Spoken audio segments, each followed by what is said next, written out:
ವಿಶ್ವಗುರು ಜಗಜ್ಯೋತಿ ಬಸವೇಶ್ವರರ ಜಯಂತಿ ಕಾರ್ಯಕ್ರಮದಲ್ಲಿ ಅವ್ಯವಸ್ಥೆ, ಅಧಿಕಾರಿಗಳ ಗೈರು ಹಾಜರಿಗೆ ರೊಚ್ಚಿಗೆದ್ದ ವೀರಶೈವ ಮುಖಂಡರುಗಳು ಆಕ್ರೋಶ ವ್ಯಕ್ತಪಡಿಸಿ ಕಾರ್ಯಕ್ರಮಕ್ಕೆ ಬಹಿಷ್ಕಾರ ಹಾಕಿದ ಘಟನೆ ಬೇಲೂರಿನ ತಾಲೂಕು ಕಚೇರಿಯಲ್ಲಿ ನಡೆದಿದೆ. ಇಂದು ಅರ್ಥಪೂರ್ಣವಾಗಿ ನಡೆಯಬೇಕಾಗಿದ್ದ ವಿಶ್ವಗುರು ಬಸವೇಶ್ವರರ ಜಯಂತಿ ಕಾರ್ಯಕ್ರಮದಲ್ಲಿ ಕೆಲವು ಅಧಿಕಾರಿಗಳು ಭಾಗಿಯಾಗಿದ್ದು, ಉಳಿದಂತೆ ಎಲ್ಲರೂ ಗೈರಾಗಿದ್ದನ್ನ ಖಂಡಿಸಿ ಹಾಗೂ ಅವರ ನಿರ್ಲಕ್ಷ್ಯತನಕ್ಕೆ ಆಕ್ರೋಶಗೊಂಡ ಸಮಾಜದ ಮುಖಂಡರುಗಳು ಜಯಂತ್ಯೋತ್ಸವ ಕಾರ್ಯಕ್ರಮಕ್ಕೆ ಬಹಿಷ್ಕಾರ ಹಾಕಿ ಅಧಿಕಾರಿಗಳ ಮೇಲೆ ತಮ್ಮ ಅಸಮಾಧಾನವನ್ನ ವ್ಯಕ್ತಪಡಿಸಿದರು. ಇನ್ನು ಇದೇ ಸಂದರ್ಭದಲ್ಲಿ ಶಾಸಕ ಎಚ್.ಕೆ. ಸುರೇಶ್ ಅವರು ಅಧಿಕಾರಿಗಳ ಕಾರ್ಯವೈಖರಿಗೆ ತಮ್ಮ ಆಕ್ರೋಶ ವ್ಯಕ್ತಪಡಿಸಿ ಮುಂದಿನ ದಿನಗಳಲ್ಲಿ ಇದೇ ರೀತಿ ಮರುಕಳಿಸಿದ್ರೆ ಕಠಿಣ ಕ್ರಮದ ಎಚ್ಚರಿಕೆ ನೀಡಿದ್ದಾರೆ.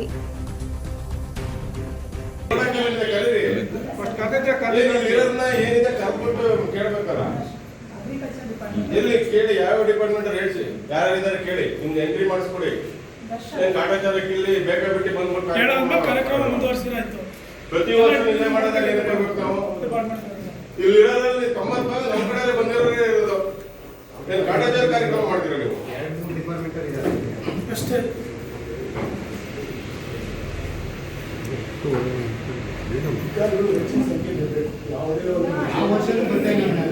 ಪ್ರತಿ ಸಲ ಇದೇ ಮಾಡೋದು ಮೇಡಮ್. ಆಯ್ತು ಮೇಡಮ್, ಈಗ ಗೊತ್ತಲ್ವಾ?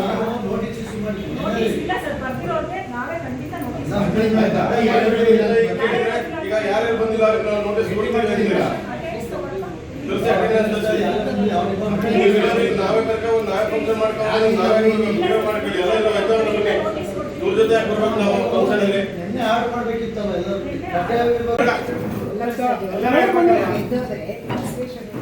ಆಗ್ಲಿ ಬಿಡಿ ಮೇಡಮ್, ಹಾಗೆ ನಾವು ಮಾಡಿದ ಅವಮಾನ ಸರ್ಕಾರದ ಅಧಿಕಾರಿಗಳು ಅವಮಾನ ಮಾಡೋದು ಮಾಡ್ಕೊಳ್ಳಿ. ನಾವೇನು ಅವಮಾನ ಮಾಡಿ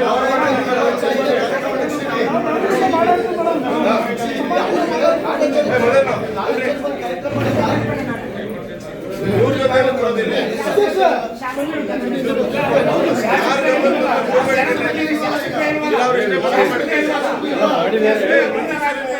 ಯಾವ ಡಿಪಾರ್ಟ್ಮೆಂಟ್ ಯಾರನ್ನ ಮಾಡಿ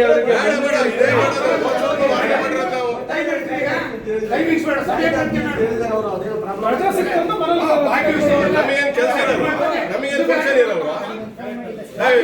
ಬರ್ರಿ ಎಲ್ಲ ಕೂತ್ಕೋಬೇಡಿ. ಅವ್ರ ಸಮಯ ಪ್ರಜ್ಞೆ ಬೇಡವಾ? ನಾವು ಮನ್ಕ ಹೇಗೆ ಇದೆ ಬಸವೇಶ್ವರ ಹೇಳೋದೇನು, ಎಲ್ಲಾ ಸಮಾಜ ಪ್ರತಿಯೊಬ್ಬರನ್ನು ಒಂದು ಇದು ಮಾಡಿ ಅಂತ ಹೇಳ್ತಾರೆ. ಮಾಡೋದೇನು ನಮ್ಮವರೇ ಸಮಾಜದ ಸಮಸ್ಯೆ ಮಾಡೋದು ಮಾಡ್ತಿದ್ರೆ ನಮ್ಮವರು ಏನು ಕೂರ್ಬೇಕು? ಈಗ ಯಾವ ಅಧಿಕಾರಿಗಳು ಎಷ್ಟು ಡಿಪಾರ್ಟ್ಮೆಂಟ್ ಇದ್ದಾರೆ ಇಲ್ಲಿ ಒಂದು ಇದೆಯಲ್ಲ, ಇಲ್ಲಿ ಮೆರವಣಿಗೆ ಇದೆಯಲ್ಲ, ಮೆರವಣಿಗೆ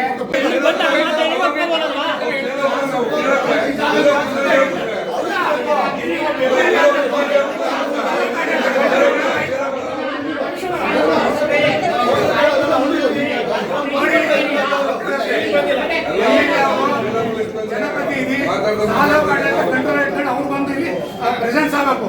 ಅವರೇ ಫೇಲ್ ಅಂದಾಗ ಇಡೀ ತಾಲೂಕೆ ಆಡಳಿತ ಎಲ್ಲ ಫೇಲ್ ಆಗುತ್ತೆ.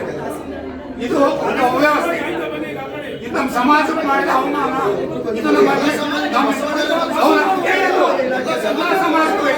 ಎಲ್ಲ ಸಮಾಜಕ್ಕೂ ಅವಮಾನ ಮಾಡಿದಾಗ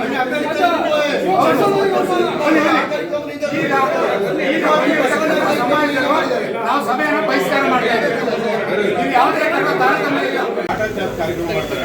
3-4 ಜನ ಅಧಿಕಾರಿಗಳ ಕೂತ್ಕೊಳ್ತಾರೆ. 90 ಜನ ನಮ್ಮರಿದ್ದಾರೆ, 3 ಜನ ಅಧಿಕಾರಿಗಳಿದ್ದಾರೆ. ಏನು ಕೂತ್ಕೋಬೇಕು ನಾವು ಫಂಕ್ಷನಿಗೆ? ನಾವು ಬಹಿಷ್ಕಾರ ಹಾಕಾಗಿದೆ. ಬೈಕಾಟ್ ಮಾಡಿ ಸಭೆನ ಬೈಕಾಟ್ ಮಾಡಿ ಬಂದೋಣ.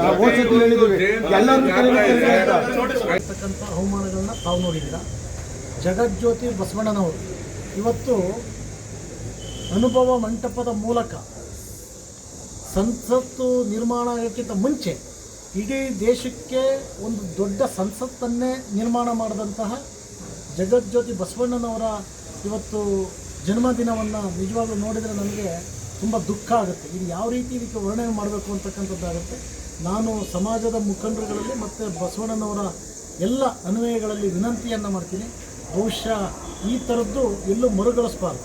ಸಂವಿಧಾನ ಶಿಲ್ಪಿಗೆ ಆ ಥರ ಮಾಡ್ತಾರೆ, ಜಗಜ್ಯೋತಿ ಬಸವಣ್ಣನವರು ಈ ಥರ ಮಾಡ್ತಾರೆ. ಅನುಭವ ಮಂಟಪವನ್ನು ಮಾಡಿದಂಥ ಮಹಾನ್ ನಾಯಕ ವಿಶ್ವಗುರು ಬಸವಣ್ಣನವರ ಇವತ್ತು ಇಲ್ಲಿ ಆಗಿರ್ತಕ್ಕಂಥ ಅವ್ಯವಸ್ಥೆನ ನೋಡಿದರೆ ತುಂಬ ದುಃಖ ಆಗುತ್ತೆ.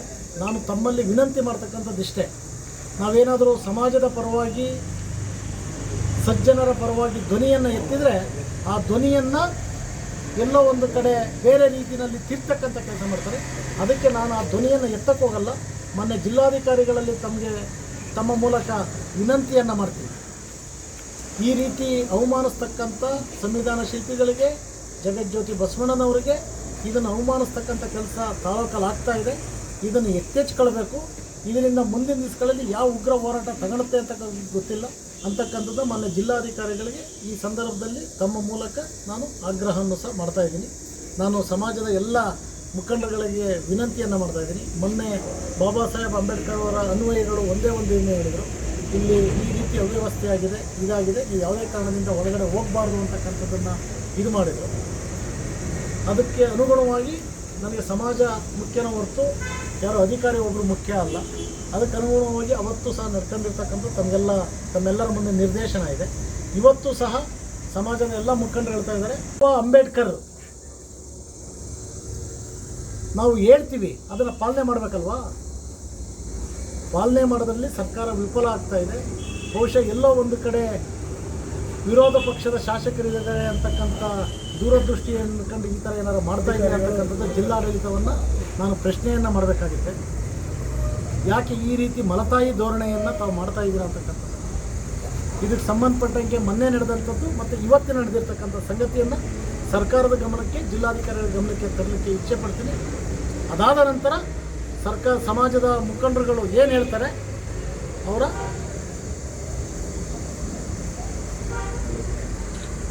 ಅವರ ಏನು ಮಾಹಿತಿಯನ್ನು ತಗೊಂಡು ಅದರ ಮೂಲಕ ಮುಂದಿನ ಹೆಜ್ಜೆಯನ್ನು ಇಡ್ತಕ್ಕಂಥದ್ದನ್ನು ಸರ್ ಇದರಲ್ಲಿ